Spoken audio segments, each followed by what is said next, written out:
Eden had always been the quiet boy of the house. Gentle voice, soft heart, always dreaming, even when life offered him nothing to dream with. His mother died when he was only 7, leaving him with his father and the woman who later became his stepmother, Livia. Livia never wanted Eden. To her he was a reminder of a life she did not choose. She wanted her new marriage clean, perfect, and free of any connection to the past. But Eden was part of that past, and so she hated him simply because he existed. At first, her cruelty was just little things. Cold food at dinner, old clothes instead of new ones. Being blamed for mistakes he never made. Eden's father noticed everything but never spoke. He loved his son, but he feared his wife more. His silence hurt Eden more than Livia's insults. One rainy evening, Livia lost her temper completely. She stormed into Eden's room, grabbed his small bag, stuffed in his clothes, and yanked him out the door. "We hate you," she shouted. "You're a burden. Leave and never come back." Eden stood outside in the storm, soaked, shivering, and alone. His father stayed behind the door, frozen, unable to defend his son.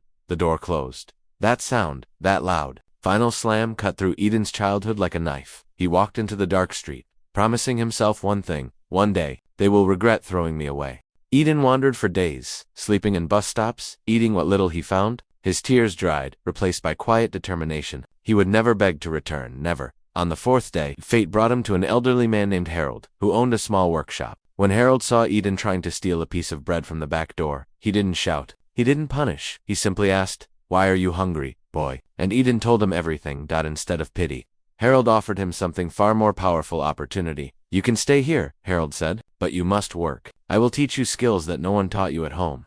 Harold became the father Eden never had: patient, wise, and understanding.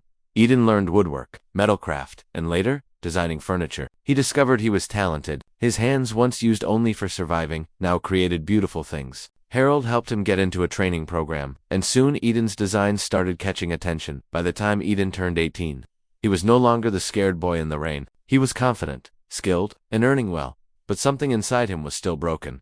He had never forgotten the night he was thrown out, never forgotten the words, "We hate you." And Harold, noticing the storm still alive in Eden's eyes, told him, "Revenge doesn't mean destroying others. It means rising so high that they choke on their regret." But Eden wasn't sure. He wanted justice, the kind that burns. Years later, Livia's world began to crumble. Her husband, Eden's father, lost his job. Debt consumed the family, and the business she was secretly running with stolen money went bankrupt. Suddenly, the woman who once kicked a child out had nowhere to go. But fate is strange, sometimes cruel, sometimes poetic. The city announced a major home renovation project, funded by a top designer. The designer's name? Eden Hale. Livia and Eden's father didn't recognize the name at first, until the day they walked into the registration office and saw him standing there. Eden, tall, confident, dressed like success itself. For a moment, the room froze. Livia's face turned white. Eden's father dropped his pen, and Eden simply smiled. Calm, cold, controlled. His father whispered, "Gronya look the same." Eden replied softly,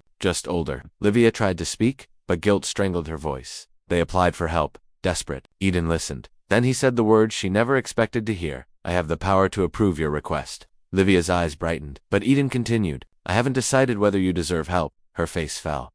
That night, Eden sat alone thinking. This was his moment to crush them the way they crushed him. But Harold's voice echoed in his mind. "Revenge should transform you, not become you." Eden felt the old anger, battling the new wisdom that was destroying them. Truly justice. Or was there another way? The next morning, Livia and Eden's father returned for the final decision. Eden stood before them, powerful, composed, untouchable. "I thought a lot," he began, "about what you did to me. How you threw me away. How you told me I wasn't wanted." Livia looked down in shame. "But I also realized something," Eden continued. "If I destroy you today, I become you."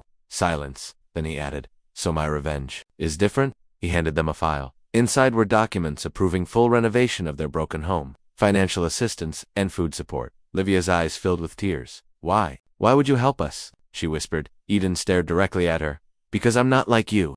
Those words were sharper than any punishment. He turned to leave, then stopped and said, "But understand this. Helping you doesn't erase what you did. You lost the right to be my family long ago."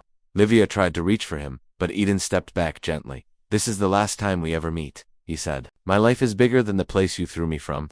He walked out, sunlight falling on him like a crown. No hatred, no fear, only victory. And Livia collapsed to her knees. Realizing the truth, the child she discarded had become the man she could never break. Eden stood at the edge of the old neighborhood where everything had begun, the place where he was thrown out, humiliated, and treated as if he was nothing. But today, He didn't arrive as the broken boy who once cried in the rain. He came back as a young man who rebuilt himself from nothing, stronger, wiser, and unshakable. His stepmother and stepbrother were standing at their door, shocked, staring at the expensive car that stopped in front of their house. Eden walked out, calm and confident, wearing a soft smile, the smile of someone who had won without shouting, without violence, without hatred. His stepmother stepped forward, trying to hide her surprise. "Eden, is that you?" Eden simply nodded. "I came to return something," he said, handing her an envelope. Inside it was the property paper of their house, the very house where they once kicked him out. She looked up, confused. "Dear, bought our house," she whispered. Eden nodded again. "Yes, and I'm giving it back to you. I don't need it anymore." His stepbrother's eyes widened. "Why? After everything we did to you, why would you help us?" Eden took a deep breath. "Because I don't want to be like you. You threw me out, but life picked me up. You hated me, but I learned to love myself. You tried to break me, but your cruelty shaped me into the man I am today." A tear slid down his stepmother's cheek, the first real sign of guilt she had ever shown. "You're a better person than I ever was," she whispered, her voice shaking. Eden smiled softly. "I didn't come for revenge. I came for closure. What you did gave me pain, but it also gave me purpose. I forgive you, but I will never return to this house again. My life is somewhere else." He turned around, walked to his car, and looked back one last time.